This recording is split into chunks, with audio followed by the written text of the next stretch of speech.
យីឈូឈិនសង្ហាដល់ហើយ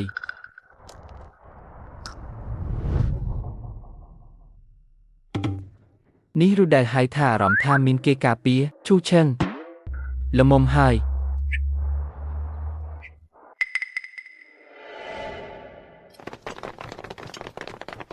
ឈូឈិនអរគុណដែលបានជួយពួកយើងតែអ្នកក៏ពិតជាអស្ចារ្យមែនពេជ្រតម្លៃ500លានក៏ធ្លាក់ទៅតើអ្នកធ្វើវាបានប្រកបណាស់មកពីប្រព័ន្ធនឹងខ្ញុំថាមាត់របស់ខ្ញុំនេះស័ក្តិសិទ្ធិណាស់ជឿឬមិនជឿកុំមកនិយាយលេងវាគ្រាន់តែសំណាងអាក្រក់របស់គេប៉ុណ្ណោះកុំឆ្មើងឆ្មៃពេកមិញនេះមិនមែនអ្នកខ្លះបាននិយាយថាបើនៅលើមេឃមានភ្លៀងពេជ្រធ្លាក់មកពួកអ្នកនឹងធ្វើជាមិត្តស្រីរបស់ខ្ញុំទេឥឡូវនេះមិនដល់ពេលដែលពួកអ្នកត្រូវបំពេញការភ្នាល់ទេឈូឈិនអ្នកគ្មានសីលធម៌ទេ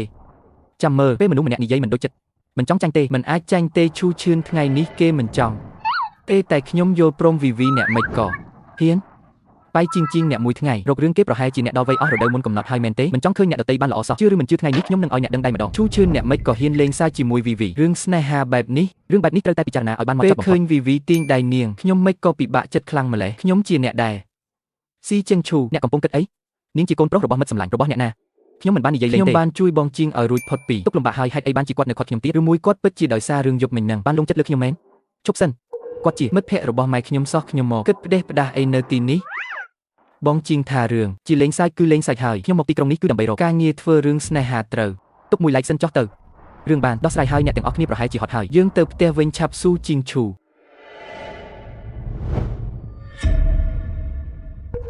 អាថោកទៀតនោះហើយពិធីក៏អត់សិលធម៌នោះមិនបាច់និយាយដល់ពួកគេទេគ្រាន់តែខ្ញុំបានមើលគ្រួសារត្រកូលចៅរបស់ខ្ញុំធ្វើឲ្យអ្នកបាត់បង់មុខមាត់ហើយខ្ញុំធ្លាប់បង្រៀនអ្នកថា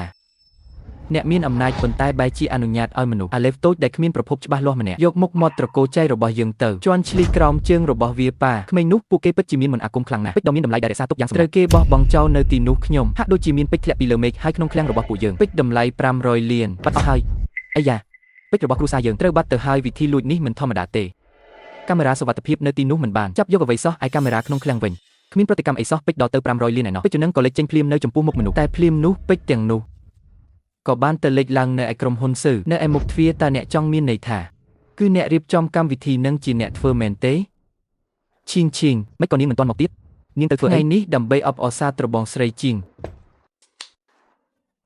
ដែលក្រុមហ៊ុនរបស់គាត់បានឆ្លងផុតឧបសគ្គដោយជោគជ័យខ្ញុំត្រូវតែឆុងស្រាពីពេងទុកអបអរហើយស្ទើរតែភ្លេច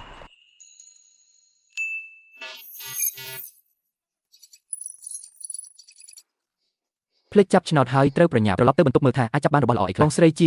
ងវីវីអ្នកទាំងអស់គ្នានិយាយគ្នាលេងសិនទៅខ្ញុំត្រឡប់ទៅបន្ទប់វិញបន្តិចព្រោះមានការងារជូឈិនខ្ញុំមិនខ្វល់ថាអ្នកជាអ្នកណាទេហ៊ានប៉ះពាល់ផលប្រយោជន៍គ្រួសារចៅរបស់ខ្ញុំអ្នកត្រូវតែត្រៀមខ្លួនរងការបំផ្លាញខ្ញុំថាហើយមនុស្សគ្មានបានការនឹងវិច័យដល់ឲ្យបានអ្វីខ្លះតាមពិតវាយកពេជ្ររបស់គ្រួសារយើងទៅបំពេញបំណុលរបស់ស៊ឺជីវជនពួកគេបានកំណត់គោលដៅលើសួនកោះឡានយន្តខ្ញុំនឹងធ្វើឲ្យពួកគេរស់នៅវេទនាមិនខុសពីស្លាប់ឡើយទៅប្រមូលធនធានទាំងអស់មកឲ្យខ្ញុំតាមដានរកប្រវត្តិពិតរបស់ឈូឈិនឲ្យបានច្បាស់ពិធីជប់លៀងពាណិជ្ជកម្មយប់ស្អែកជាឱកាសដែលយើងអាចសង្មុខនឹងបណ្ដេញក្រុមហ៊ុនស៊ឺស៊ីស៊ឺឲ្យអស់នេះជាឱកាសល្អបំផុតខ្ញុំមិនចង់ឃើញមានកំហុសឆ្គងណាមួយកើតឡើងទៀតទេឈូឈិនគ្រាន់តែជាមនុស្សសាមញ្ញប៉ុណ្ណោះគាត់ពិតជាមនុស្សដែលមានសមត្ថភាពលាក់បាំងជាមនុស្សដែលលួចពេជ្រតម្លៃ500លានអាចផ្ដល់ទុនវិនិយោគទេ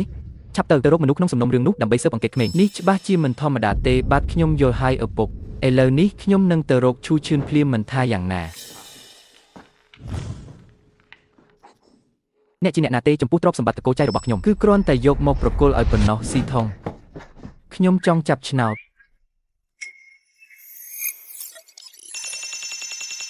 សូមអបអរសាទរពូបានចាប់បានរង្វាន់ពិសេសបាទនេះជាលើកទី1ហើយដែលចាប់ឆ្នោតហើយចាប់បានរង្វាន់ពិសេសពិតជាសំណាងណាស់សូមអបអរសាទរពូដែលបានទទួលជំនាញកម្រិតកំពូលនៃការឆុងស្រាមិនដឹងថានរណាជាទេពធីតាសូរ៉ាទេ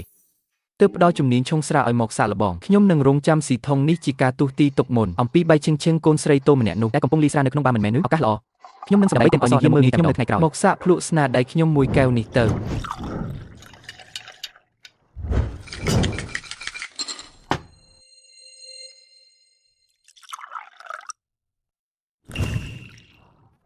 ផឹកអស់មួយកែវនេះ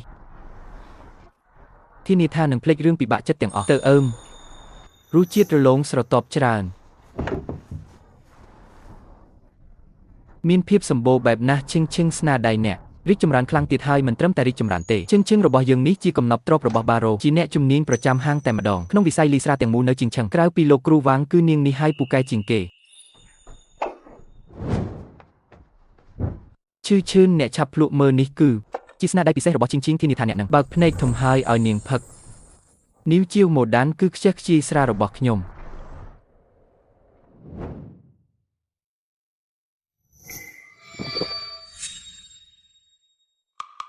ស្រាប់ផ្អែមច្រើនជាងមុន0.5 អោនសទឹកក្រូចឆ្មាមិនគ្រប់ស្រស់ហើយទឹកស៊ីរ៉ូក៏ផ្អែមពេកដែររសជាតិញ៉ៃញ៉ៃអស់ហើយឈឺឈឿន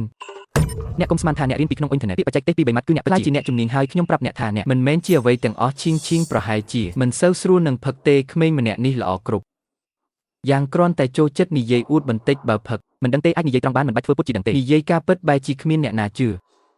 ទំនៀមទម្លាប់សង្គមក្នុងទីក្រុងនេះពិតជាមិនល្អសោះឥឡូវខ្ញុំនឹងលីមួយកែវជូនអ្នកមើលបើថ្ងៃនេះអ្នកលីមិនបានស្រាមួយកែវដែលធ្វើឲ្យខ្ញុំចូលប្រមូលអីវ៉ាន់របស់អ្នកហើយចេញទៅភ្លាមបើស្រាដែលខ្ញុំលីត្រូវមាត់របស់អ្នកអញ្ចឹងអ្នកត្រូវតែឲ្យខ្ញុំបាយឈីងនាងមានសម្ដីពោលបន្តិចមែនប៉ុន្តែកាយវិការរូបរាងរបស់នាងពិតជាប្លែកអញ្ចឹងអ្នកត្រូវពាក់ឈុតប៊ីគីនីដ៏សិចស៊ីបំផុតមកម៉ាសាពេញខ្លួនប្រានខ្ញុំម្ដងឈូឈឿនអ្នកពិតជាថោកទាបមែនបេសកកម្មក្នុងការពិតពួកទេពសូរាបញ្ជាក់ថាត្រូវប្រើ8ឲ្យម្ចាស់ផ្ទះស្ថិតនៅក្នុងបរិយាកាសបានដើម្បីផលិតជាតិអាល់កុលទឹកនិងដោះស្រាយការយល់ច្រឡំត្រង់ត្រីទទួលបានរង្វាន់តម្លៃមិនយល់ច្រឡំការដំឡើងប្រព័ន្ធនិងដោះសោនៅជំនាញតបការយល់ច្រឡំព្រមទាំងឱកាសចាប់រង្វាន់អាចកំបាំងមួយលើដំឡើងប្រព័ន្ធថែមទាំងបានឆ្នោតទៀតខ្ញុំទទួលយកភារកិច្ចនេះជួយត្រូវលីស្រាទេឬខ្ញុំចង់មើលថាតើអ្នកអាចលីស្រាល្អបែបណាបានកុំតន់អាល់អីពីរនឹងរៀនលីស្រាមិនត្រឹមត្រូវទេបើឥឡូវលីស្រាដែលធ្វើឲ្យពួកគេពេញចិត្តឆុងស្រាដែលធ្វើឲ្យពួកគេពេញចិត្តបើខ្ញុំបង្ហាញសមត្ថភាពពិតប្រាកដរបស់ខ្ញុំបើប៉ះពាល់ដល់បេសកកម្មវិញធ្វើម៉េចមិនបានទេឈីងជូឆេនគាត់គ្រាន់តែលេងសាច់ទេគាត់មកពីស្រុកស្រែអ្នកធ្លាប់ឆុងស្រាទេអ្នកណាខ្ញុំមិនចេះយប់នេះខ្ញុំនឹងទៅបាររបស់អ្នកហើយខ្ញុំនឹងឆុងជូនអ្នកផឹកផ្ទាល់ថាធ្វើមិនកើតនិយាយត្រង់ទៅគំរោលេខថានឹងទៅបារមើលស្រីស្អាតអីទៀតអ្នកពិតជាគ្មានសិលធម៌មែនឈូឆេនតែអ្នកបានជួយសង្គ្រោះខ្ញុំថ្ងៃនេះខ្ញុំដឹងគុណណាស់ប៉ុន្តែធ្វើជាមនុស្សត្រូវតែរស់នៅដោយមានមូលដ្ឋានគ្រប់ច្បាស់លាស់តែអួតមិនមែនគ្រប់ពេលសំណាងតែងតែកើតមាននោះទេខ្ញុំនឿយហត់ពេញមួយថ្ងៃហើយខ្ញុំសូមទៅសម្រាកសិនហើយ